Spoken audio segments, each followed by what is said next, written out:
Efésios capítulo 1, versículo 3 ao 6. Diz assim: Bendito seja o Deus e Pai de nosso Senhor Jesus Cristo, que nos abençoou com todas as bênçãos espirituais nas regiões celestiais em Cristo, antes da fundação do mundo. Deus nos escolheu nele para sermos santos e irrepreensíveis diante dele. Em amor, nos predestinou para ele, para sermos adotados como seus filhos, por meio de Jesus Cristo, segundo o propósito de sua vontade, para louvor da glória de sua graça, que ele nos concedeu gratuitamente no amado. O apóstolo Paulo, quando está escrevendo a carta aos Efésios, ele tem um propósito muito claro. Paulo está escrevendo e ele quer nesta carta que o nome de Deus seja exaltado.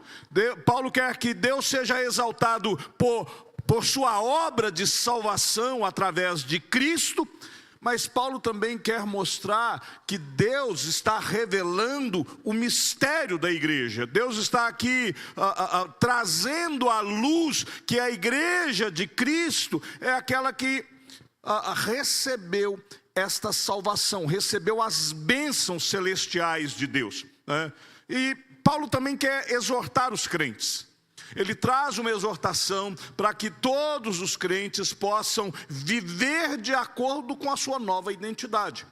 Paulo vai dizer que agora em Cristo nós temos uma identidade nele. A nossa vida está nele, os nossos propósitos estão nele, a nossa direção é por meio dele, né? A posição em Cristo é que vai promover em nós santidade e unidade, ou seja, é porque Jesus morreu e nos salvou, é porque Deus nos escolheu antes da fundação do mundo, é porque Ele nos abençoou com todas as bênçãos espirituais, é que nós somos um. É aquela frase que eu falo aqui e repito a exaustão e vou continuar repetindo: os laços que nos unem são mais fortes do que os laços familiares. Os nossos laços familiares vão até o túmulo. Os nossos laços em Cristo são para a eternidade, né? E Paulo vai dizer isso, que agora nós estamos unidos, mas somos unidos para poder viver em santidade. Se a gente olhar e fizer uma leitura de toda a carta, nós vamos perceber rapidamente que Paulo dividiu a carta em duas seções muito práticas. O capítulo 1 até o capítulo 3, Paulo está tratando de teologia. Paulo vai tratar a respeito do corpo doutrinário. E o foco de Paulo são as bênçãos espirituais dos crentes, aonde na igreja, por intermédio do sangue de Cristo, Deus passa a unir os judeus e gentios em um só corpo, é a igreja. E aí não há mais judeu, não há grego, não há mais brasileiro, não há mais povos originários, africanos, não há mais nada. O que há é um único povo lavado e redimido pelo sangue de Jesus Cristo. Este é o corpo doutrinário dos 3 primeiros capítulos. Mas os capítulos 4, 5 e 6, Paulo vai falar agora em como que nós devemos viver à luz dessas verdades doutrinárias. De que maneira a nossa vida vai ser colocada em prática. A unidade, a santidade, o relacionamento. Paulo vai tratar até da batalha espiritual que nós somos chamados a empenhar, porque somos um só corpo, ou seja, a luta, ela é minha, pessoal, mas como igreja, a batalha espiritual é de todos nós, né? Se eu fosse olhar aqui só a primeira parte, né? Os primeiros versículos, Paulo faz a sua saudação, que é comum. Mas do verso 3 ao verso 14, Paulo vai trazer aqui uma densa doxologia. Que palavra é essa, pastor? Louvor. Paulo vai exaltar a Deus, vai louvar a Deus, vai elogiar o Pai, o Filho e o Espírito Santo. E ele vai mostrar como que a ação trinitária está sobre nós na bênção da salvação. Paulo vai mostrar a ação de Deus o Pai na nossa salvação, a ação de Deus o Filho na nossa salvação e a ação do Deus Espírito Santo na nossa salvação. É um fundamento teológico. E toda a carta de Paulo, todos os 3 capítulos iniciais, que são doutrinários, quanto os 3 capítulos finais, que são práticos, exortativos, toda a carta vai estar relacionada nesta sessão. É fundamentada aqui. Paulo estabelece a iniciativa de Deus, o plano eterno de Deus, para a adoção e para a redenção do seu povo. Os versículos que eu peguei, os versos 3, 4, 5 e 6, é um trecho aonde Paulo vai mostrar e vai sustentar de forma teológica o profundo amor de Deus por nós. Preste bem atenção. Muitas das vezes, quando nós vamos tratar desta palavra amor, nós ficamos tentando explicá-la, às vezes como um sentimento, outras vezes como uma ação. Paulo vai fundamentar o amor de Deus por nós teologicamente. Paulo vai nos mostrar que este amor, ele é imensurável. E quando nós olhamos para essas palavras, então nós somos confrontados com o maior amor já revelado. Paulo nos mostra que o amor de Deus, que Ele manifestou na cruz, que nos alcançou, é algo que jamais, na história da humanidade, nunca antes de Jesus e nunca mais depois de Jesus, tão grande amor foi manifesto. O Pai, em seu plano soberano, nos escolheu, nos abençoou e nos predestinou para a salvação através de Jesus Cristo. E Paulo usa uma palavra aqui, que é a palavra predestinação, e as pessoas, elas olham essa palavra e elas começam a se engalfinhar por conta da bendita palavra predestinação. Alguns vão olhar aqui e vão começar a querer discutir a doutrina, a fundamentação, e aí eles buscam Calvino, outros buscam Jacob Arminius, outros citam textos, e nós vemos que o amor de Deus por nós, que foi aqui manifesto, faz com que nós gastemos tempo não no que realmente importa, que é o amor de Deus. E nós queremos às vezes explicar esse amor, sondar o coração de Deus, esquadrinhar como é que Deus fez. E, meus queridos, eu sou um bom presbiteriano, calvinista, mas eu creio na predestinação, mas a grande questão do texto é o amor com que Deus nos amou. E isto é comum, independente da sua confissão teológica, independente de qual linha teológica você quer seguir. O que Paulo quer colocar aqui é de que Deus nos ama, e nos ama de tal maneira que é o maior amor já revelado. O apóstolo João, quando vai falar a respeito deste amor, ele também não consegue dimensionar, porque João vai dizer que Deus amou o mundo, e ele não consegue um adjetivo para qualificar esse amor. Ele não consegue colocar muito, muitíssimo, extraordinariamente. Ele simplesmente diz: olha, o amor de Deus é tão grande, mas tão grande, que o amor de Deus é de tal maneira, é grandioso, que Ele deu o seu Filho para poder nos salvar. Você sabe o que significa ser amado? Você sabe o que significa ser objeto do amor de alguém? Ser alcançado pelo amor? Nós, como seres humanos, Deus, Ele compartilha conosco este atributo. O atributo do amor divino é compartilhado conosco, mas nós não conseguimos amar da mesma intensidade, da mesma forma, da mesma maneira que Deus. Mas é um atributo que é compartilhado conosco. E nós amamos com falhas, mas nós amamos com condições. E amamos às vezes por diversas razões. Mas em todas as expressões de amor que nós conseguimos expressar, nós temos algumas condicionais, né? Mesmo o amor pais e filhos, ele é um amor que num primeiro momento ele é um amor incondicional, mas no decorrer do tempo, algumas questões, alguns atos, vai fazendo com que este amor tenha variações. Vai fazendo com que, às vezes a gente fique muito triste, às vezes a gente fica muito alegre, às vezes a gente se exalta, às vezes a gente se perde. O amor de Deus não tem isso. O amor de Deus não tem sombra, não tem variação. Deus nos amou antes da fundação do mundo. E Deus nos amou antes da fundação do mundo, foi antes de que Adão tivesse pecado. Ou seja, o amor de Deus pelos seus filhos é antes da entrada do pecado do mundo.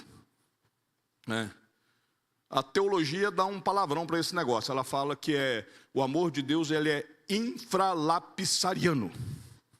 Só para dizer que foi antes de Adão pecar.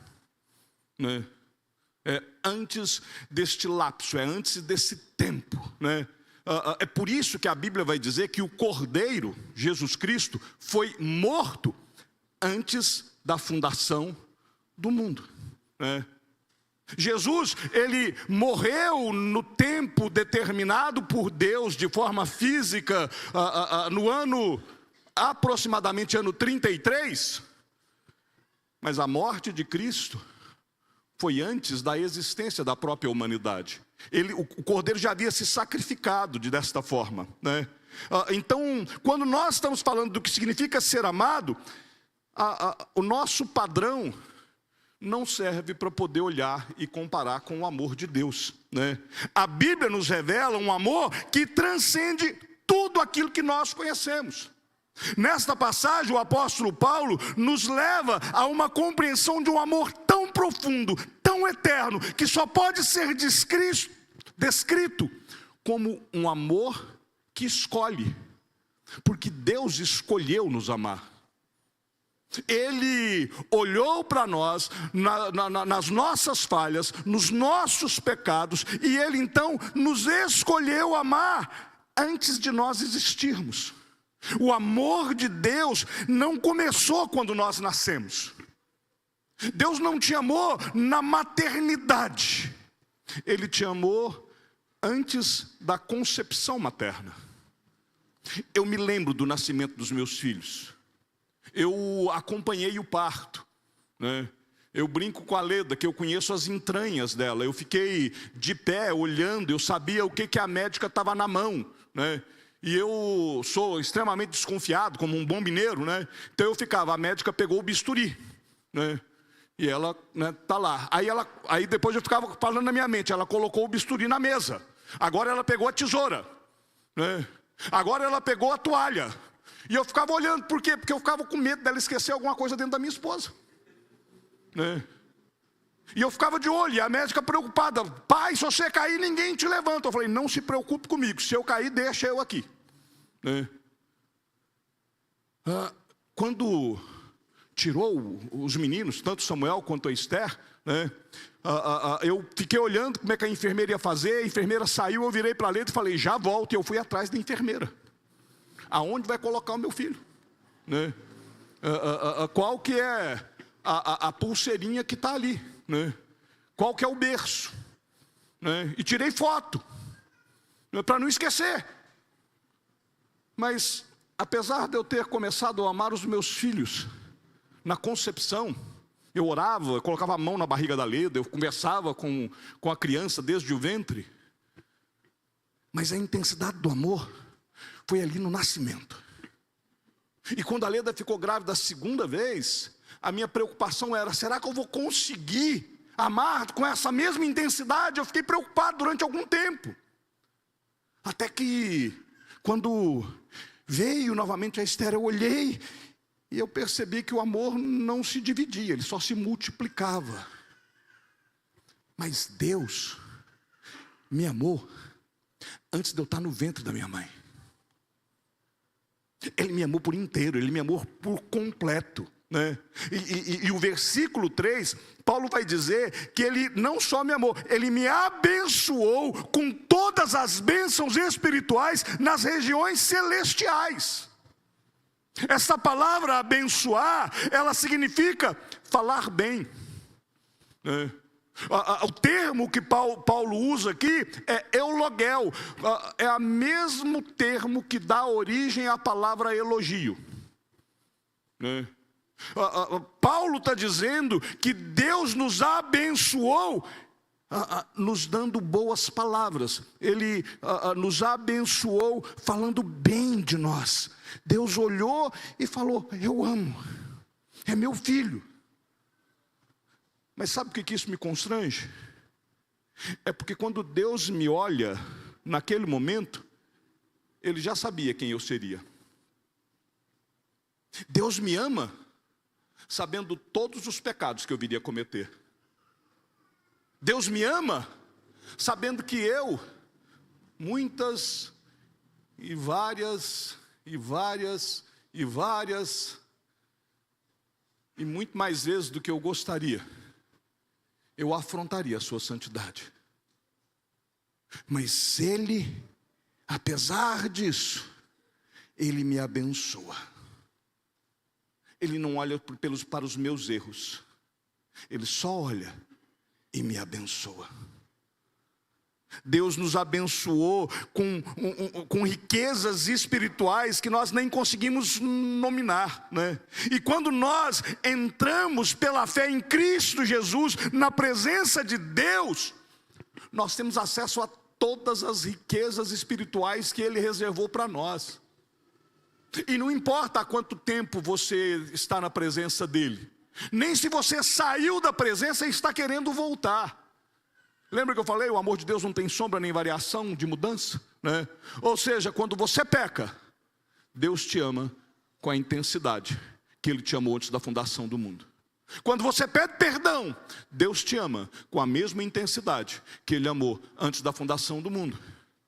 Quando você blasfema o nome dEle, Ele te ama com a mesma intensidade que Ele te amou antes da fundação do mundo.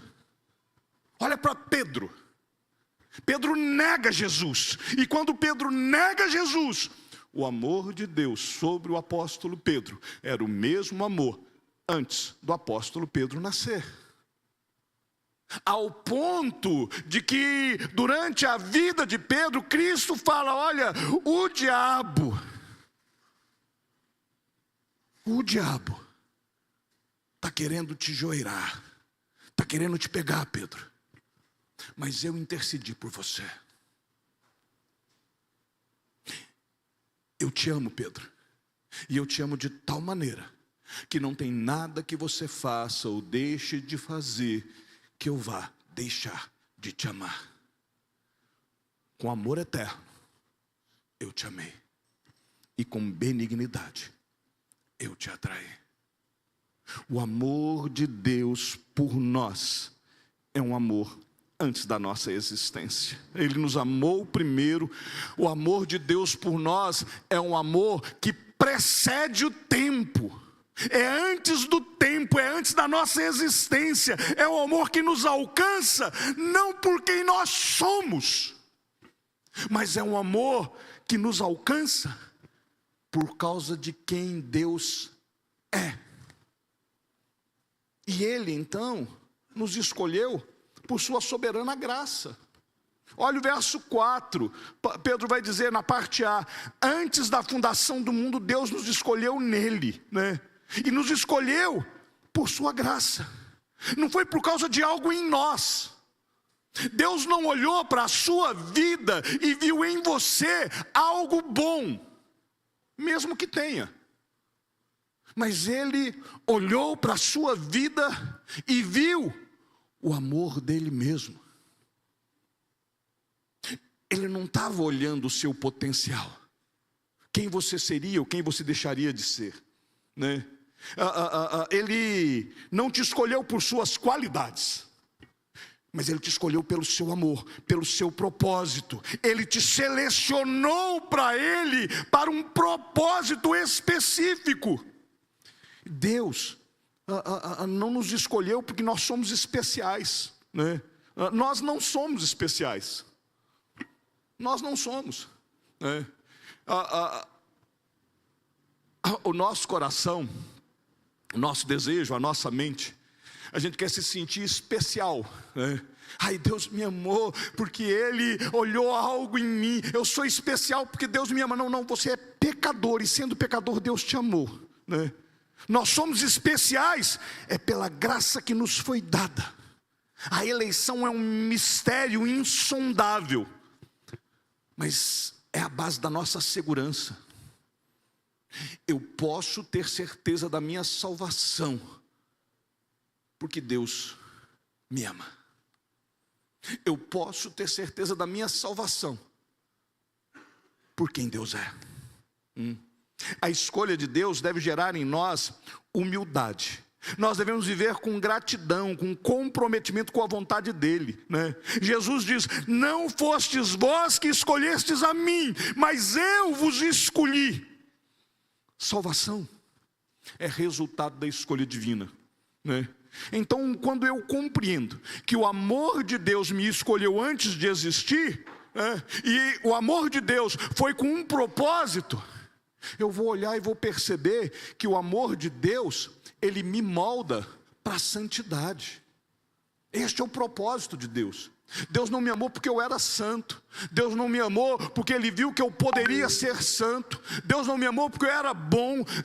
Ele não me amou porque Ele viu que eu poderia ser bom. Deus me amou para moldar em mim a santidade. Às vezes a correria do dia a dia nos leva a esquecer verdades profundas que são reveladas nas Escrituras. Quando nós entendemos o que Deus fez por nós antes da fundação do mundo, a nossa fé se torna mais firme, a nossa gratidão mais profunda e a nossa confiança no plano de Deus se torna mais sólida. Deus me amou para me moldar à santidade. Paulo quer aqui que os crentes entendam que o amor de Deus não é um amor passivo, é um amor ativo, transformador. Deus me ama e é Deus mesmo quem vai me transformar. O amor de Deus molda a minha santidade. Olha a parte B do versículo 4.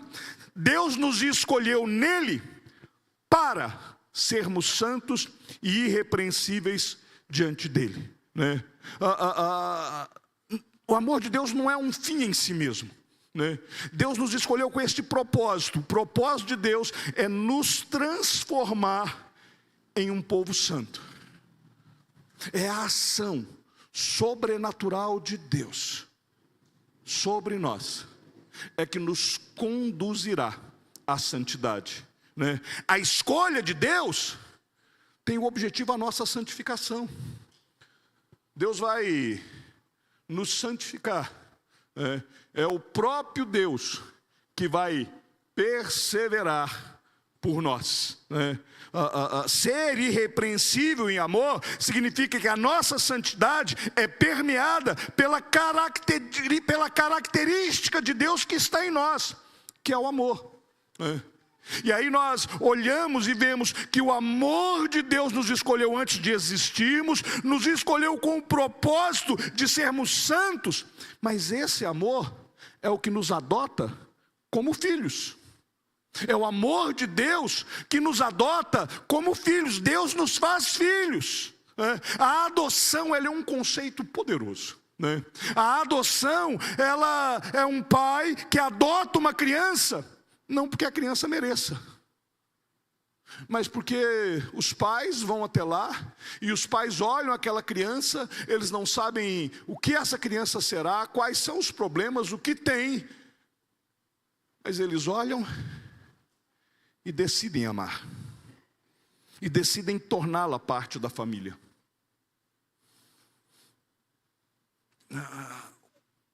Pais que têm filhos adotivos escolheram amar seus filhos. Isso é lindo, maravilhoso. Mas Deus, quando nos adota, Ele decide nos amar.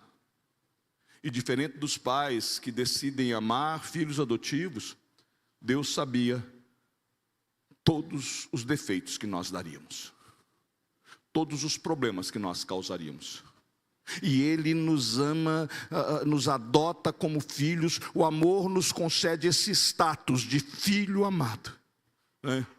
Se você olhar comigo o versículo de número 5, lá está escrito que Deus nos predestinou para Ele, para sermos adotados como seus filhos. Deus não nos dá um novo propósito de vida, né?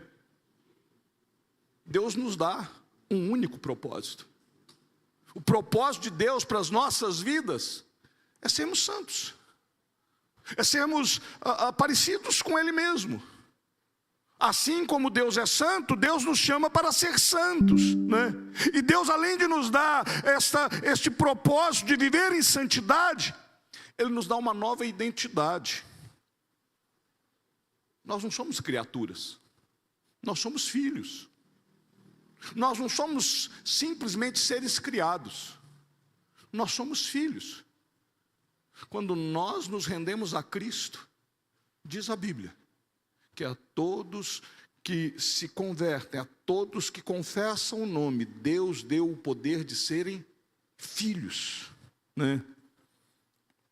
A escolha de Deus nos transforma em filhos.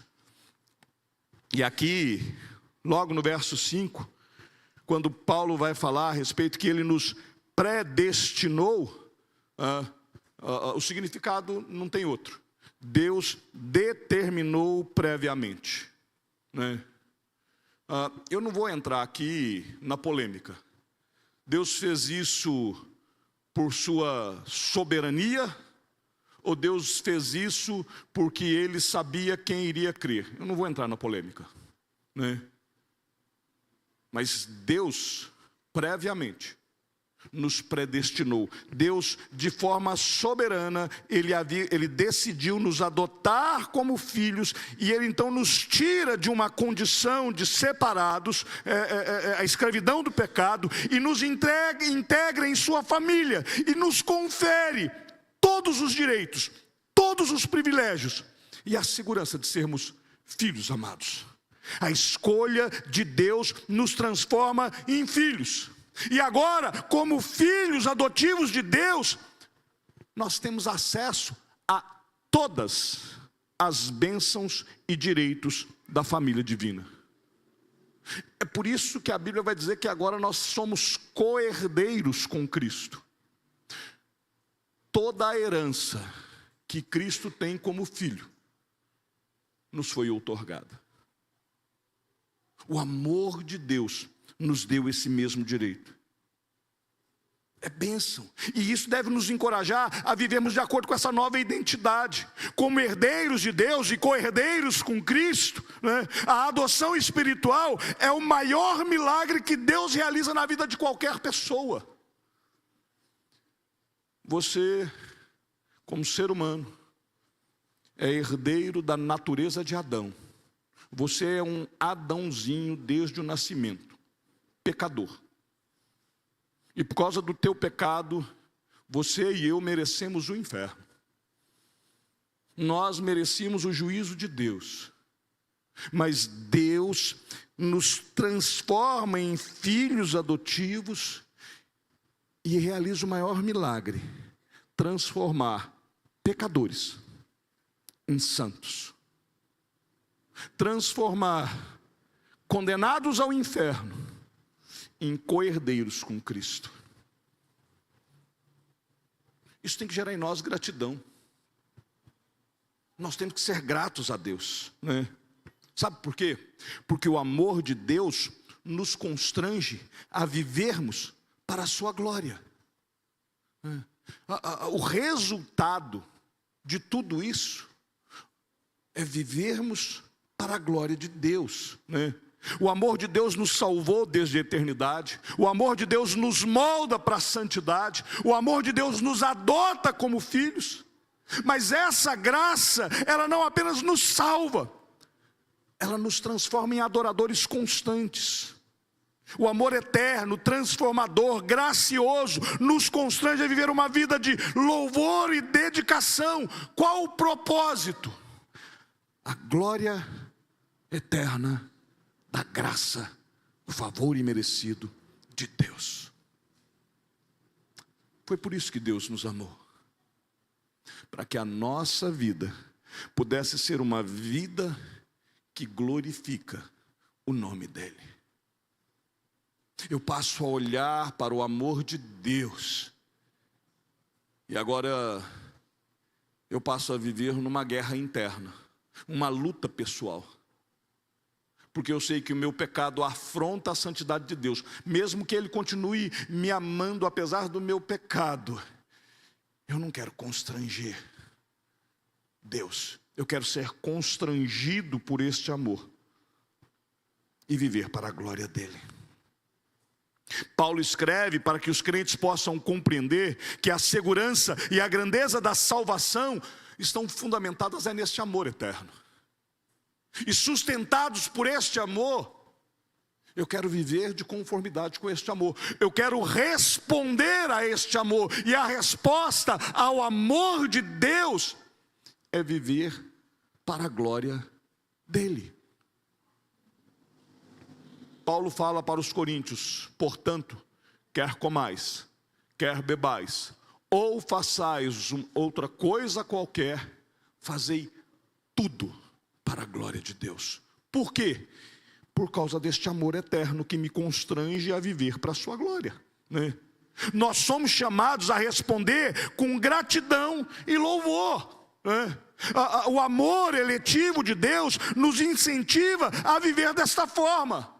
Não é viver com complacência, é viver com gratidão, com louvor, refletir a glória de Deus em tudo que eu faço. Se eu estou no trabalho, eu quero que Deus seja exaltado na minha vida. Eu estou na escola, eu quero que Deus seja exaltado na minha vida, porque Ele me amou. E as pessoas têm que olhar para mim e enxergar que Deus me amou. Quando eu abrir a minha boca para conversar com quem quer que seja, a glória de Deus tem de ser alvo. A minha palavra tem de ser agradável. Tem que ser uma palavra boa. As pessoas têm que conhecer, através da minha vida, Deus me amou. E eu quero que o mundo inteiro saiba que Ele me amou. Porque não há ninguém que possa me amar mais do que Deus. E não há ninguém mais importante que possa me amar algo como Deus me amou, né? Paulo quer que nós possamos viver de acordo com esse propósito, que nós possamos compreender que fomos criados para isso, para a glória dEle. Então as nossas ações, as nossas escolhas serão moldadas por isso. Deus me amou, e o amor de Deus por mim me leva a compreender de que Ele me abençoou com todas as bênçãos. E Ele fez isso antes da fundação do mundo. Deus me abençoou antes da fundação do mundo, para que eu pudesse ser santo, separado, para que eu pudesse viver de forma irrepreensível diante dos homens. Não, diante dEle. E viver diante dEle, Ele então me escolheu para Ele mesmo, para que eu fosse adotado como filho. Deus me olha antes da fundação do mundo, e quando chega o dia da minha concepção, eu gosto da figura de Davi, porque Davi diz que ele me moldou no ventre da minha mãe. Deus, quando nós estávamos sendo concebidos, Ele nos molda, Ele nos entretece, Ele vai nos formando no ventre da nossa mãe. E Ele coloca todas as características que Ele quer em nós. Deus olhou para o Ramon e falou: Ramon, eu vou te fazer carequinha, igual o pastor, porque é assim que eu quero te amar.